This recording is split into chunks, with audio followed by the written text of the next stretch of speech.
የመሬት ጉዳይ ነው። ወልቃይት የመሬት ነገር ነው። ገና እሳት ሆኖ ይወጣል። የቴዎድሮስ ሀገር ነው ጎንደሬ። እንደዚህ ቃል ነገር የለም። ይሄ ነው የሚያጨርሰው።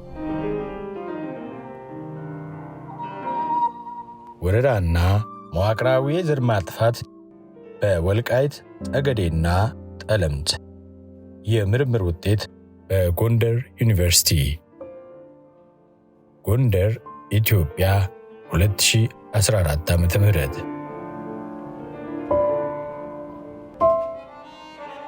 ምዕራፍ 3 የዘር ማጥፋት ወንጀል በወልቃይት ጠገዴና ጠለምት።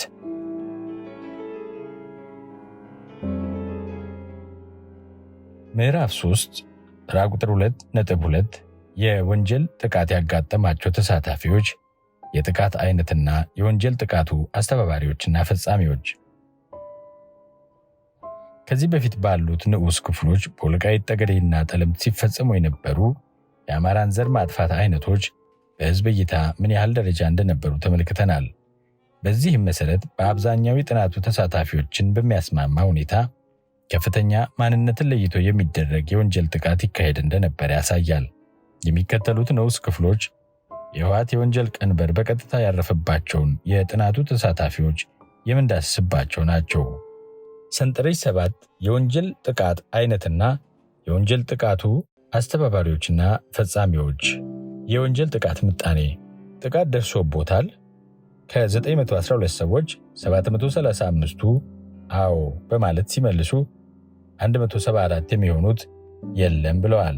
መልስ ያልሰጡት ደግሞ 3 ሰዎች ናቸው። ከነዚህ አዎ ብለው ከመለሱ ሰዎች መካከል የመታሰር ወንጀል የደረሰባቸው 430ዎቹ ሲሆኑ 305 የሚሆኑት ደግሞ አልደረሰብኝም ብለዋል። ግርፋትና አካላዊ ቅጣት የደረሰባቸው 170 ሲሆኑ 565ቱ የለም ብለዋል። የግድያ ሙከራ የተደረገባቸው ከ735ቱ ውስጥ 203ቱ ሲሆኑ 532ቱ የለም አልደረሰብንም ብለዋል። ማፈናቀል ወይንም የማፈናቀል ሙከራ የተደረገባቸው ደግሞ 261 ሲሆኑ 474ቱ የለም ብለዋል። ማሳደድ የደረሰባቸው ደግሞ 540ዎቹ ሲሆኑ 195ቱ ብቻ የለም ብለዋል። ጥቃቱን ያዘዙ አካላትን በሚመለከት ጥቃቱን ያዘዘው ፖሊስ ነው ያሉ 418 ሲሆኑ 287 የሚሆኑት የለም ብለዋል። 30 ሰዎች ደግሞ መልስ አልሰጡም። ሚሊሻ ነው ያሉ ደግሞ 216 ሲሆኑ 489ኙ አይደለም ብለዋል። የፖለቲካ ባለስልጣናት ናቸው ያሉት 494ቱ ሲሆኑ 211ዱ የለም ብለዋል። 30 ሰዎች አሁንም መልስ አልሰጡም። የአካባቢው ባለሀብቶች ወይ ደግሞ በአካባቢው ባለሀብቶች የታዘዘብኝ ነው ያሉ ደግሞ 56 ሰዎች ሲሆኑ 649 የሚሆኑት የለም ብለዋል። 30ዎቹ መልስ አልሰጡም። በደህንነት ነው ያሉት ደግሞ 219 ሰዎች ናቸው። ሌሎች አካላት ናቸው ብለው የገለጹ ደግሞ 50 ሰዎች ሲሆኑ 655ቱ የለም ብለዋል። 30ዎቹ አሁንም መልስ አልሰጡም። በጥቃቱ በቀጥታ የተሳተፉት አካላትን በሚመለከት ፖሊስ ነው ያሉ ምላሾች 403 ናቸው። ሚሊሻ ነው ያሉት ደግሞ 224፣ የፖለቲካ ባለስልጣናት ናቸው ያሉት ደግሞ 464 ምላሾች ናቸው። የአካባቢው ባለሀብቶች ናቸው ያሉት ደግሞ 61 ሲሆኑ ደህንነት ነው በማለት የመለሱት ደግሞ 239 ሰዎች ናቸው። ሰንጠረዥ 7 የወንጀል አይነቶች በቀጥታ የደረሰባቸውን የተመረጡ የወንጀል አይነቶች ያቀርባል። መረጃው የጥናቱ ተሳታፊዎች አንድ ወይንም ከአንድ በላይ የወንጀል አይነት ሰለባ መሆናቸውን ያሳያል። በዚህ መሰረት 80.6% የሚሆኑቱ የወልቃይት ጠገዴና ጠለምት አማራ በህወሓት የአገዛዝ ዘመን በቀጥታ የወንጀል ሰለባ ሆኖ እንደነበር ያመለክታል። ይህም መረጃ በእነዚህ ቦታዎች የነበረው የአማራ ህዝብ በከፍተኛ ሰቆቃ ውስጥ ይኖር እንደነበር ያረጋግጣል። ህወሓት በአማራ ህዝብ ሲፈጽማቸው የነበሩት ወንጀሎች ከከፍተኛው እስከ ዝቅተኛው በቅደም ተከተላቸው ስንመለከታቸው ከተሳታፊዎች መካከል 73.5% ያህሉ የመሳደድ፣ 58.5% ያህሉ የመታሰር፣ 35.5% የሚሆኑቱ የመፈናቀል ወይንም የማፈናቀል ሙከራ፣ 27.6% የሚሆኑቱ የግድያ ሙከራና 23.1 በመቶ ያህሉ ደግሞ ግርፋትና አካላዊ ቅጣት ደርሶባቸዋል። እንደ ማሳያ ነጥለን የተመለከትናቸው እነዚህ ዘርን ለይቶ የተፈጸሙ ወንጀሎች ህወሓት ሁሉንም አማራ በጥቃት ኢላማ ውስጥ አስገብቶ የዘር ማጽዳትና የዘር ማጥፋት ወንጀሎችን ሲፈጸም እንደነበረ ያረጋግጣሉ። ይህም በአባሪ 9 ተገልጾ ይገኛል። አባሪ 9 ጥቅምት 30 2013 ዓ.ም ማይካድራ የተጨፈጨፉ የ1564 ሰማዕታትን ዝርዝር መረጃ የያዘ ነው። እንደ እንዳለማው ልጅ ዓለም ገለጻ በህወሓት መራሹ ዘመን በአማራ ህዝብ ላይ የዘር ማጥፋት ወንጀል ተልዕኮ በተደጋጋሚ ሲፈጸም ቆይቷል። በውሸት ትርክት የአማራ ህዝብ በተደጋጋሚ በማንነቱ የጥቃት ኢላማ ሆኖ ቆይቷል።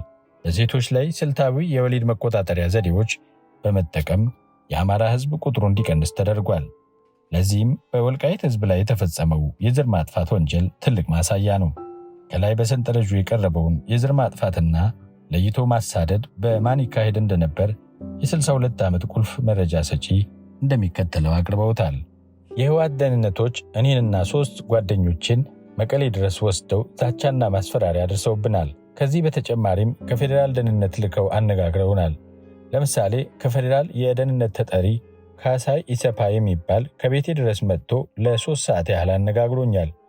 እሱም ከምትጠፉ ብታርፉ ይሻላችኋል በማለት አስፈራርቶኛል። እኔም የጠፋን መሆናችን አንተም ከ1972 ጀምሮ ወልቃይት ስትገቡ ስለነበርክ በደንብ ታውቃለህ ብየዋለሁ። ቀስ በቀስ እያለቅን መሆኑን ከዛ ጀምሮ ስንት ሰው እንዳለቀ አንተ ታውቃለህ። ሌላ የሚመጣ እልቂት የለም ብዬ መልሼለታለሁ። የካቲት 10 2013 ከጠዋቱ 3 ሰዓት ማይካድራ ኢትዮጵያ ከተደረገ ቃለ መጠይቅ። ከዚህ በተጨማሪ ሰንጠረዥ 7 ወንጀሉ እንዲፈጸም ያዘዙትን አካላት ይገልጻል።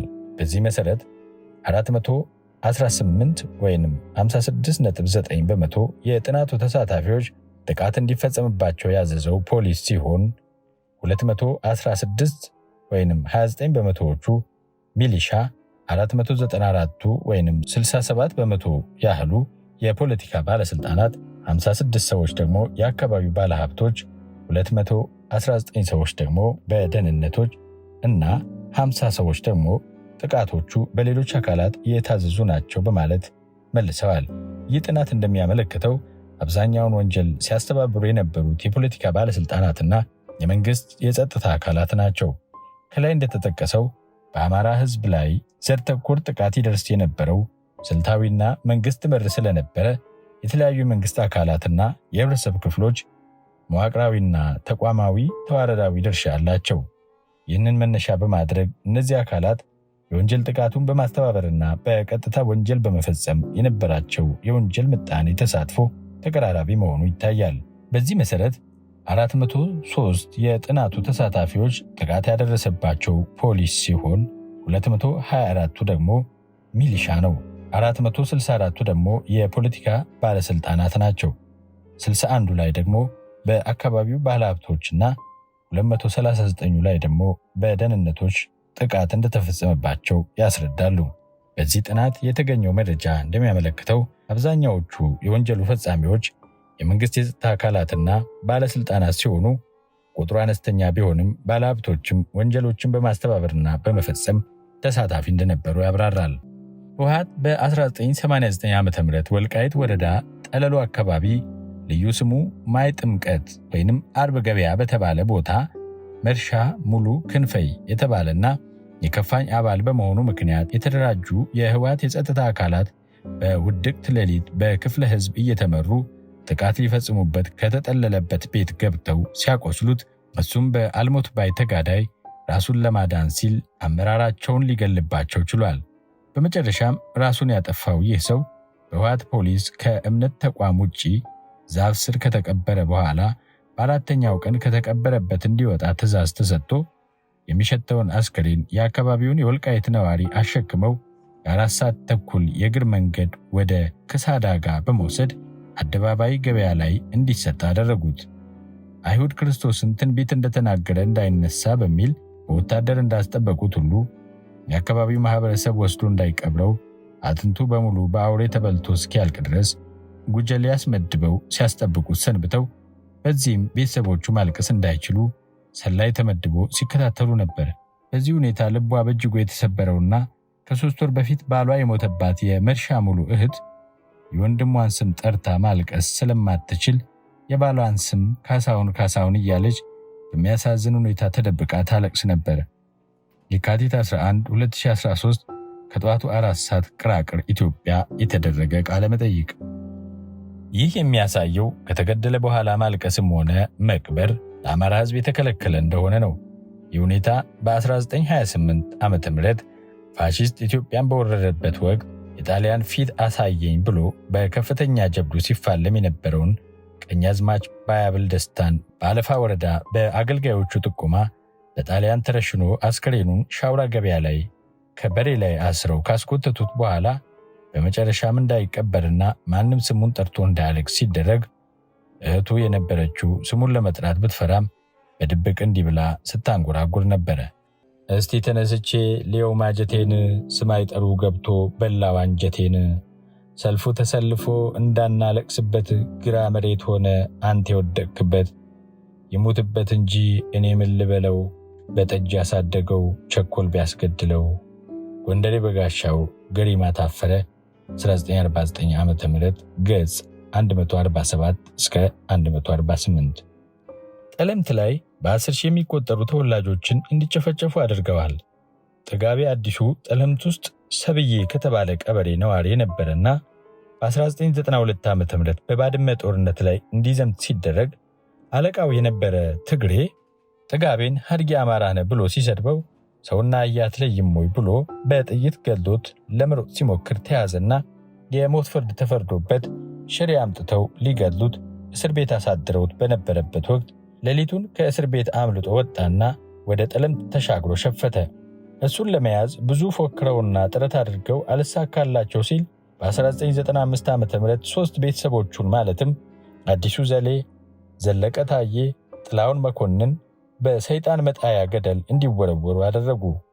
ሸፍቶ የነበረው ጥጋቤ አዲሱ ሰርኪ ከሚባል ቦታ ላይ ከበባ ተደርጎበት 27 የወያኔ አባሎችን ገድሎ በመጨረሻም ጥይቱን ሲጨርስና መውጫ መንገድ እንደሌለው ሲረዳ በቀረችው አንድ ጥይት ራሱን ሊያጠፋ ችሏል።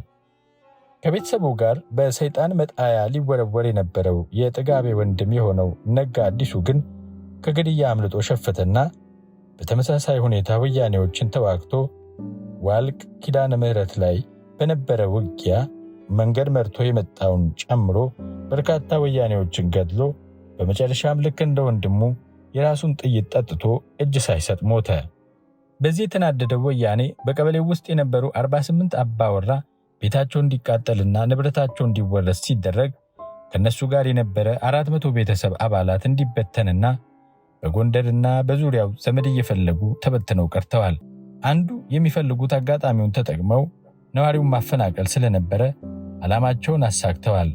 በተመሳሳይ መልኩ ማክሰኞ ገበያ ላይ አደራጀው ጫቅሉ የተባለን በ2011 ዓ.ም ነሐሴ 24 ቀን አንቀው ወስደው አዳይጦ በሚባል ገደል እንዲጣል ማድረጋቸውና ቤተሰቡን ለቅሶ መከልከላቸው ተመሳሳይና ተቋማዊ በሆነ መልኩ መሰራቱን ያረጋግጣል።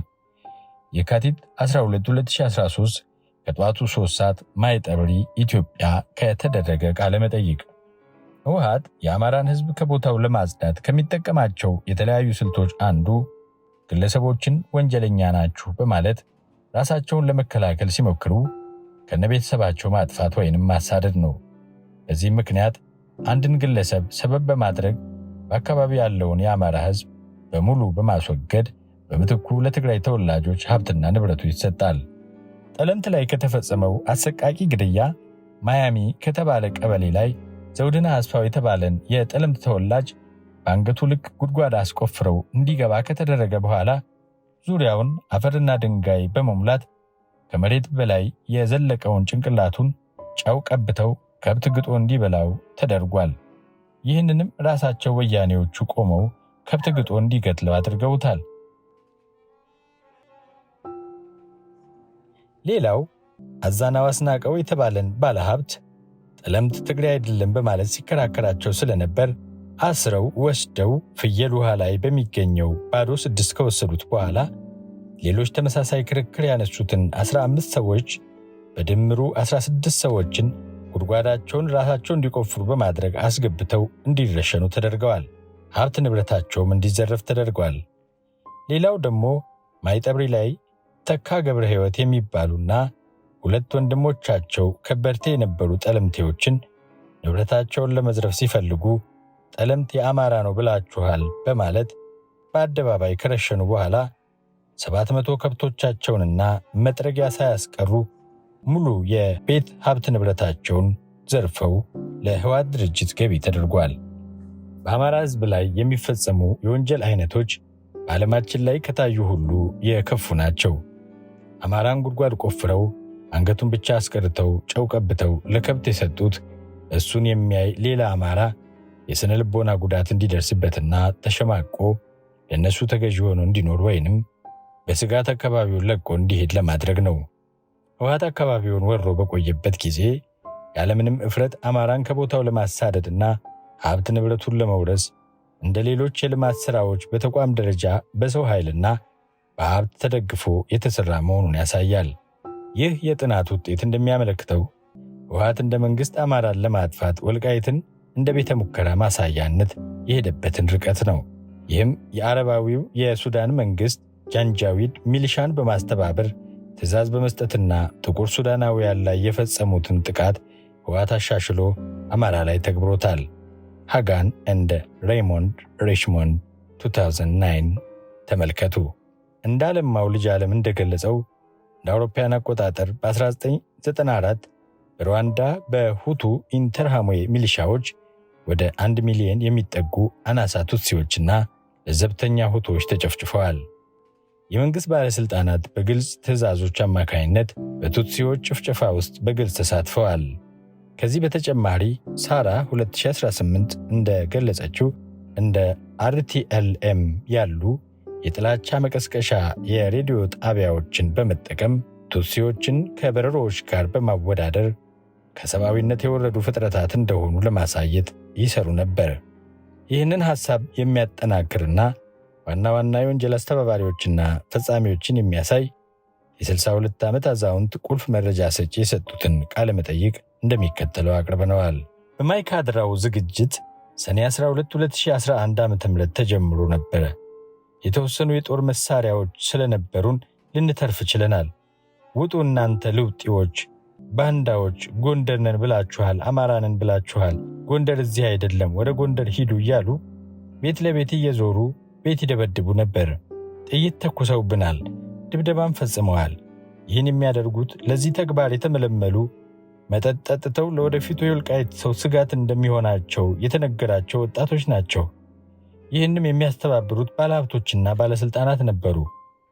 የዞን አመራሮችና ጸጥታ አካላት እና ባለሀብቶች በ2012 አካባቢ በማይካድራ ተሰብስበው ወልቃይቴን እናስወጣ ብለው ከተወያዩ በኋላ ማሽላችን ወይንም አዝመራችንን እንከውን በማለት እንዲራዘም አድርገዋል።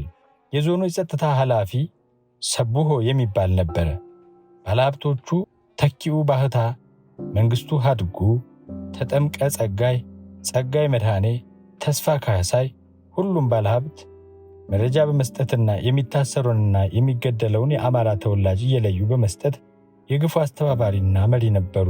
የካቲት 10 2013 ዓ.ም ከጠዋቱ 3 ሰዓት ማይካድራ ኢትዮጵያ ከተደረገ ቃለ መጠይቅ። ስለዚህ የወልቃይት ጠገዴና ጠለምት የዘር ማጽዳትና ማጥፋት ወንጀል እንደ መደበኛ ወንጀል መገለጽ የለበትም። ይልቁንም ስርዓታዊ ቅንብር የነበረው በመዋቅር የተደገፈ አካባቢውን ሌላ ማንነት ለማላበስ ያለመና የተወሳሰበ የወንጀለኞች ሰንሰለት ውጤት መሆኑ ሊሰመርበት ይገባል። የኢትዮጵያ መከላከያ ሰራዊት ሕግን ለማስከበር በሚያደርገው ክትትል ጥቅምት 30 በቁጥጥሩ ስር የነበረችውን ማይካድራን የደም መሬት አድርጎ ወደ ሁመራ ያፈገፈገው የህወሓት ጦር ሁመራ በሚገባበት ወቅት ወደ ትግራይ ለመሸሽ ሲያስብ ሁመራ ላይ በንግድ ሥራ የሚተዳደሩ የአማራ ተወላጅ የሆኑትን አቶ አማረ ጥሩነህ፣ አቶ ፀሐይ አታላይ፣ የአቶ አማረ ጥሩነህ አማች፣ አቶ ስመኝ ተገነ፣ አቶ እንደሻው ኃይሌ፣ አቶ ጀማል ጠጅነህና አቶ አወቀ ስዩምን ጥቅምት 30 ከመኖሪያ ቤታቸው አፍነው በመውሰድ ወደ ሽሬ በመሸሽ ላይ እያለ ህዳር 2 ቀን 2013 ዓ.ም ከሁመራ ከተማ 44 ኪሎ ሜትር ርቀት ላይ በምትገኘው በእንድሪስ ከተማ አደባባይ ላይ በጥይት ጨፍጭፈው በጭካኔ መግደላቸውን ቤተሰቦቻቸውና በቦታው ላይ የነበሩ የዓይን እማኞች ያስረዳሉ። ማይካድራ ላይ በደም የሰከረው የህወሓት ቡድን በሚሸሽበት አጋጣሚ የሚያገኛቸውን አማራዎች ያለምንም ምህረት እየረሸነ ለመሄዱም ማረጋገጫ ነው።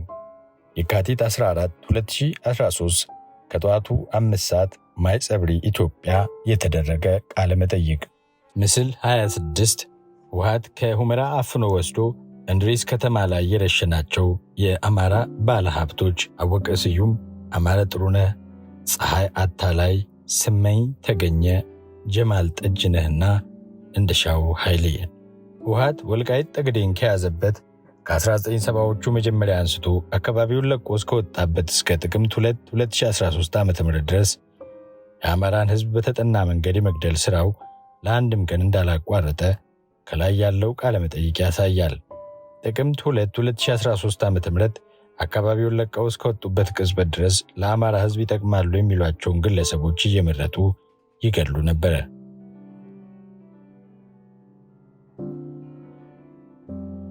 ምዕራፍ 3 ተራ ቁጥር 2.3 የወንጀል ጥቃት ጊዜያትና ድግግሞሽ። የጥናቱ ተሳታፊዎች የወንጀሉ ሰለባ የሆኑበትን ጊዜ እንዲጠቅሱ በተቀመጠው መሰረት 3 ጊዜዎችን ጠቅሰዋል። በዚህም መሰረት 1 ጊዜ፣ 2 ጊዜና 3 ጊዜ ለጥቃት ሰለባ የሆኑ ተሳታፊዎች 1471 ጥቃት የተፈጸመባቸውን ጊዜያት የገለጹ ሲሆን ከፍተኛ የወንጀል ድግግሞሽ የተከሰተበት ጊዜ 2008 ዓ.ም መሆኑን ያሳያል። ከ1970ዎቹ ጀምሮ ከፍተኛ የወንጀል ድግግሞሽ የተከሰተባቸው ዓመቶች ከላይ ባለው ግራፍ ተመልክተዋል። በአጠቃላይ የህወሓት ጥቃት ስልጣን ከመያዛቸው በፊት ከ1970ዎቹ መጀመሪያ እስከ 2013 ድረስ እንደነበር የሚያሳይ ሲሆን ከጊዜ ወደ ጊዜ ተለዋዋጭነት ይስተዋልበታል። ለምሳሌ ከ1983 እስከ 1984 እና ከ2008 እስከ 2012 ዓ.ም ድረስ ባለው ጊዜ ውስጥ የነበረውን ከፍተኛ የጥቃት መጠን ማየት ይቻላል። ይህ ተለዋዋጭነት በየጊዜያቱ ከነበረው የፖለቲካ ሁኔታ ጋር ሊያያዝ ይችላል። ከ1983 እስከ 84 ዓመተ ምህረት ያለው ጊዜ ህወሓት ወልቃይትን በይፋ ወደ ትግራይ ያካለለበት ጊዜ ስለሆነ ተቃውሞ የሚያሰሙ የአካባቢ ተወላጆች የጥቃት ሰለባ ሊሆኑ ይችላሉ።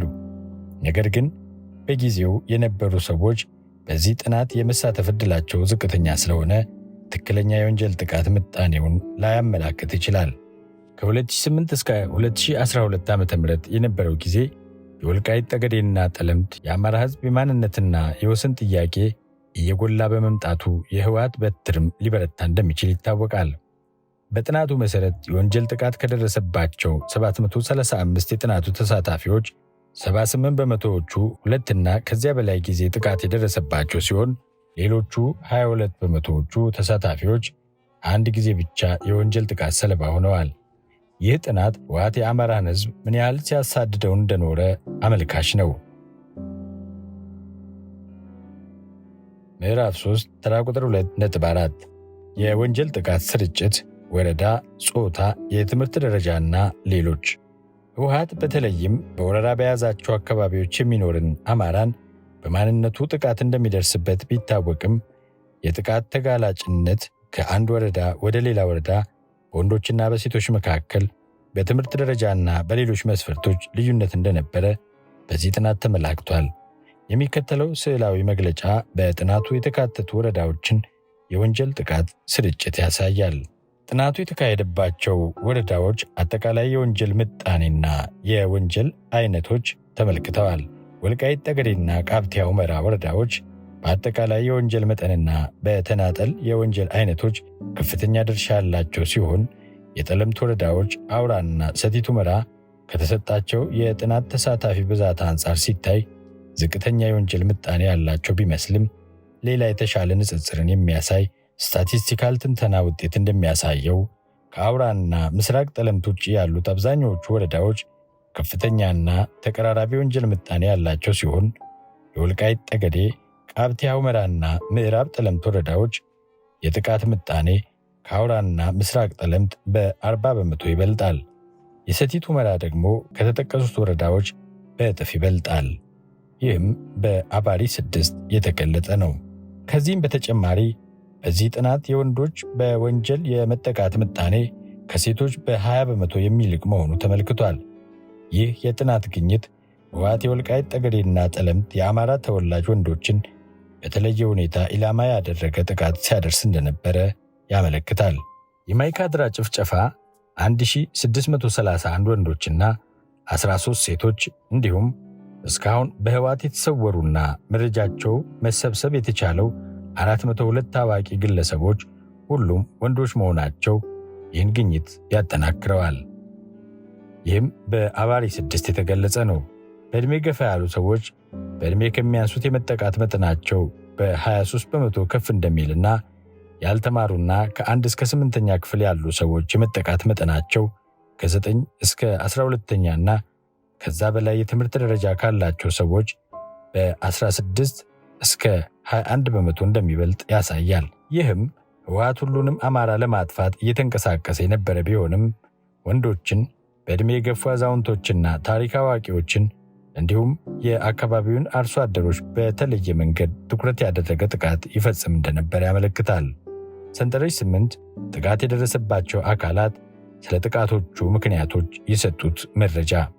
የጥቃቱ ምክንያት ለማፈናቀል ለሚለው ከ735 የጥቃት ሰለባዎች አዎ በማለት የመለሱት 194 ናቸው። አይደለም ያሉት ደግሞ 493 ሲሆኑ መልስ ያልሰጡ 48 ናቸው። የመጠቃታቸው ምክንያት መንግስትን በመቃወም ያሉት ደግሞ 478 ሲሆኑ አይደለም ያሉት 209 ናቸው። ያልተሞላው 48። ምክንያቱን አላውቀውም ያሉት ደግሞ 99 ሰዎች አዎ ሲሉ 588ቱ አይደለም ብለዋል። 48ቱ አሁን መልስ አልሰጡም። የማንነት ጥያቄ በማንሳቴ ነው ያሉት 473ቱ ሲሆኑ 214ቱ አይደለም ብለዋል። 48ቱ ደግሞ መልስ አልሰጡም። ሰንጠረዥ 8 የወንጀል ሰለባ የሆኑት የጥናት ተሳታፊዎች ለጉዳታቸው ምክንያት የሆናቸውን ወይም ይሆናል ብለው ያሰቡትን ያመለክታል። በዚህም መሰረት 194 ተሳታፊዎች ጥቃት የደረሰባቸው ለማፈናቀል ታስቦ ሲሆን 478 ወይንም 65 በመቶ የሚሆኑት መንግስትን ትቃወማለ በማለት 106 የሚሆኑት ደግሞ ባላወቁት ምክንያትና 473 ተሳታፊዎች ደግሞ የማንነት ጥያቄ ታነሳለ በማለት ጥቃት ይደርስባቸው እንደነበረ ተገልጿል። ይህንም የሚያጠናክረው የ60 ዓመት ቁልፍ የመረጃ ምንጭ የሰጡት አይነታዊ መረጃ እንደሚከተለው ይነበባል። በሁሉም የወልቃይት አካባቢዎች የማንነት ጥያቄ ታነሳላችሁ እየተባሉ ብዙ ሰዎች እየተደበደቡና እየታሰሩ እንዲሰደዱ እንዲሞቱና እንዲጠፉ ተደርጓል። በወልቃይት ብቻም ሳይሆን ሌላ ቦታም የሚኖርን የወልቃይት ተወላጅ ማሳደድና ማጥፋት ስራዬ ብለው ተያይዘውት ነበር። የካቲት 9 2013 ከጠዋቱ 4 ሰዓት ማይካድራ ኢትዮጵያ ከተደረገ ቃለ መጠይቅ።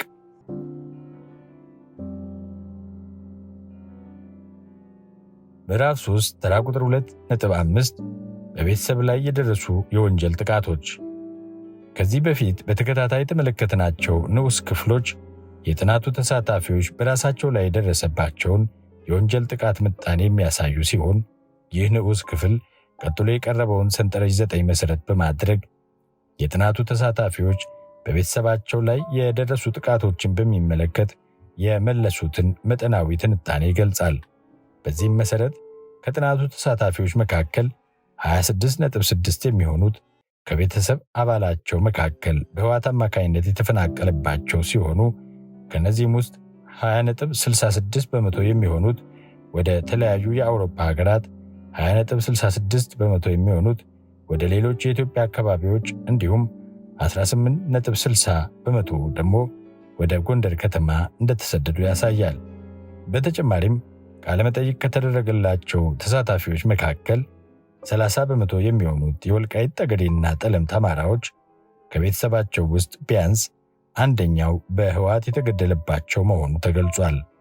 ይህ መረጃ እጅግ ከባድ የዘር ማጥፋት ወንጀል ሲፈጸም እንደነበረ ያሳያል።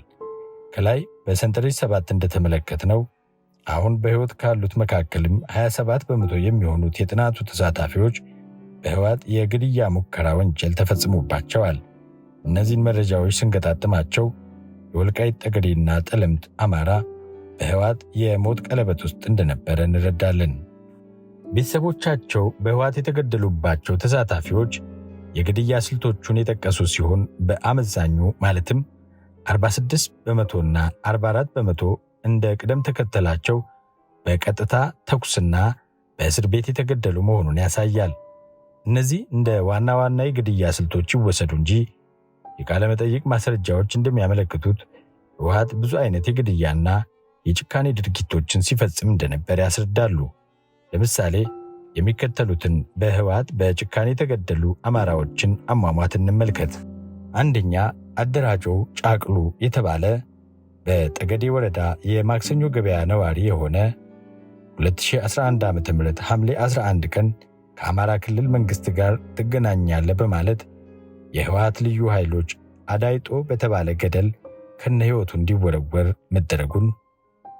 ሁለተኛ፣ አታላይ ወልዴ የተባለ የጠገዴ ወረዳ ማክሰኞ ገበያ ነዋሪ የሆነ በ2012 ዓ.ም ሐምሌ 11 ቀን አደባባይ ላይ አንገቱን ቀጭተው ጥለውት ሲሄዱ በሦስተኛው ቀን ሕይወቱ ሊያልፍ መቻሉን። ሦስተኛ፣ ጥጋቤ አዲሱ የተባለ በጠለምት ወረዳ የሰብዬ ቀበሌ ነዋሪ በማንነቱ በደረሰበት በደል ህወሓት ላይ ማመፁን ተከትሎ አባቱን ጨምሮ 3 ቤተሰቦቹን ማለትም አዲሱ ዘሌ፣ ዘለቀ ታዬ፣ ጥላሁን መኮንን በሰይጣን መጣያ ገደል በ1995 ዓ.ም እንዲጣሉ መደረጉና በቀበሌው 48 አባወራዎች ሽፍታ ደብቃችኋል ተብለው ቤታቸው በሙሉ በእሳት መቃጠሉና ከ400 በላይ ቤተሰብ ተፈናቅሎ ወደ ደባርቅና ጎንደር አካባቢዎች እንዲፈልሱ መደረጉ ያገኘናቸው መረጃዎች ያመለክታሉ። በአጠቃላይ ከላይ የተጠቀሱትና ሌሎች በርካታ የግፍ አይነቶች ስለመፈጸማቸው ቤተሰብና የቅርብ ጓደኞቻቸው ብቻ ሳይሆን የአደባባይ ሥራ መሆናቸውንና በማኅበረሰቡ ዘንድ ለማስፈራሪያና አንገት ማስደፊያ የተደረጉ መሆናቸውን ማረጋገጥ ተችሏል። ምስል 27 ህወሓት በጭካኔ ከገደላቸው ወጣቶች መካከል ለማሳያ የቀረበ የፎቶ ማሳያ። አደራጀው ጫቅሉ፣ አታላይ ወልዴ፣ ጥጋቤ አዲሱ። በህወሓት መዋቅር አማካኝነት የተሰወረ የቤተሰብ አባል መኖር አለመኖሩን ለማወቅ በተጠየቀው መጠይቅ 18.64 በመቶ የሚሆኑ ተሳታፊዎች በህወሓት የመሰወር ወንጀል የተፈጸመበት የቤተሰብ አባል እንዳላቸው ገልጸዋል። ህወሓት የመሰወር ሥራን እንደ አንድ ዋና የአማራን ህዝብ የማጥፋት ዘዴ ይከተል እንደነበር በቃለ መጠይቅ መረጃ ተሰብስቧል። የቃለ መጠይቅና የተተኳሪ ቡድን ውይይት ተሳታፊዎች አያይዘውም ህወሓት በቀጥታ ከመግደል የበለጠ ታዋቂ ግለሰቦችንና ታሪክ አዋቂዎችን በመሰወር አድራሻቸው እንዲጠፋ ሲያደርግ እንደነበር አመላክተዋል።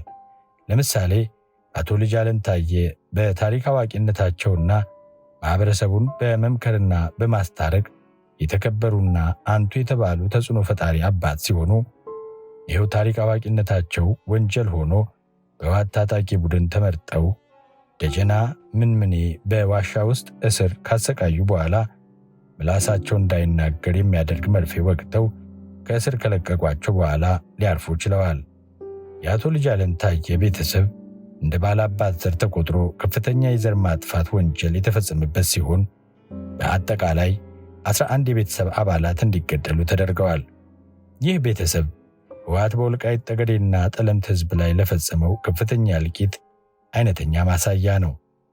ከላይ ካለው ንዑስ ክፍል እንደተመለከትነው ከወልቃይት ጠገዴና ጠለምት አማራ 30 በመቶ የሚሆነው የቤተሰብ አባላቱ ተገሎበታል። ይህ የቤተሰብ አባላት ግድያ በአንዳንድ ቤተሰቦች ላይ በርትቶ እስከ 11 የቤተሰብ አባላት የተገደሉበትን የነ አቶ ልጅ አለም ታየ ቤተሰብን እናገኛለን። የገሃነም እስረኛ ከነበሩት ከአቶ ልጅ አለም ታየ የልጅ ልጅ አቶ ንጉሴ ደምሰው መስፍን ያገኘነውን በህወሓት የተገደሉ የቤተሰባቸውን አባላት የስም ዝርዝርና በሕይወት እያሉ ፎቶግራፍ የነበራቸውን እንደሚከተለው ተቀምጠዋል። 3ቱ የአቶ ልጅ አለም ታየ ልጆች ሲሆኑ ሌሎች የልጅ ልጆችና የአቶ ንጉሴ ደምሰው የአክስት ልጆች ናቸው። ምስል 28 ህወሓት የዘር ማጥፋት ያደረሰባቸው የደጀናው ባላባት የአቶ ልጅ ዓለም ታዬ ቤተሰቦች ተክሌ ልጅ ዓለም፣ አቶ ልጅ ዓለም ታዬ፣ አዲሰይ ልጅ ዓለም፣ ያለምሸት ልጅ ዓለም፣ ርስቀይ ታደሰ፣ ርስቀይ አረጋኸኝ፣ ባህታ ደምሰው፣ አበራ ጥሩነህ፣ ጠጋ ጥሩነህ፣ ደጀን ማሞ፣ ጥጋብነህ በርሄ በአጠቃላይ በጥናቱ ተሳታፊዎች ቤተሰብ ላይ የደረሱትን የወንጀል ጥቃቶች ማለትም የግድያ፣ የማፈናቀልና የመሰወር ወንጀሎች በአንድ ላይ 75 በመቶ የሚሆነው የወልቃይት ጠገዴና ጠለምት አማራ ነዋሪ ቤተሰቡ የህወሓት ጥቃት ሰለባ እንደሆኑበት እንረዳለን። ይህ መረጃ ከላይ ካየነው በጥናቱ ተሳታፊዎች በራሳቸው ላይ ከደረሰው 80.6 በመቶ ጋር እጅግ ተቀራራቢ ሲሆን ሁለቱ በአንድ ላይ ሲታይ ይፈጸም የነበረው የዘር ማጥፋት ወንጀል ከፍተኛ መሆኑን ያመለክታል። የዝርዝር መረጃውን ቀጥሎ ከቀረበው ሰንጠረዥ መመልከት ይቻላል። ሰንጠረዥ 9 በጥናቱ ተሳታፊዎች ቤተሰብ ላይ የደረሱ የወንጀል ጥቃቶች። ጥያቄ: ከቤተሰብ ውስጥ በህወሓት ምክንያት የተሰደደ አባል አለ? የለም በማለት የመለሱ 669፣ አለ በማለት የመለሱ ደግሞ 243 ናቸው። በህወሓት የተገደለ የቤተሰብ አባል አለ? የለም በማለት የመለሱ 634፣ አለ ያሉት ደግሞ 278 ናቸው። በመንግስት የተሰወረ የቤተሰብ አባል አለ? የለም ያሉት 742፣ አለ ያሉት 170 ናቸው። የተሰደደ የተገደለና ታፍኖ የጠፋ በድምሩ 691 ነው። ምጣኔው 75.76 በመቶ ነው። የቤተሰብ አባላት የተሰደዱበት ቦታ በሚመለከት ወደ ገዳም ያሉት 5 ናቸው። ወደ ተለያዩ የአውሮፓ ሀገሮች ጀርመን፣ ስዊድን፣ ስዊዘርላንድ ወዘተ በማለት የመለሱ 50፣ አውስትራሊያ 7፣ አሜሪካ 16፣ ሱዳን 32፣ ሌሎች የኢትዮጵያ አካባቢዎች 50፣ ኤርትራ 9፣ ጎንደር ከተማ 45፣ አዲስ አበባ 11፣ ሌሎች 18፣ በድምሩ 243 ናቸው። የቤተሰብ አባላት የግድያው ስልት በሚመለከት በእስር ቤት የተገደሉ 125፣ በቀጥታ በመተኮስ የተገደሉ 134፣ በደህንነት በስውር የተገደሉ 9፣ በመመረዝ የተገደሉ 10፣ አገዳደላቸው ያልተመለሰ 14፣ በድምሩ 292።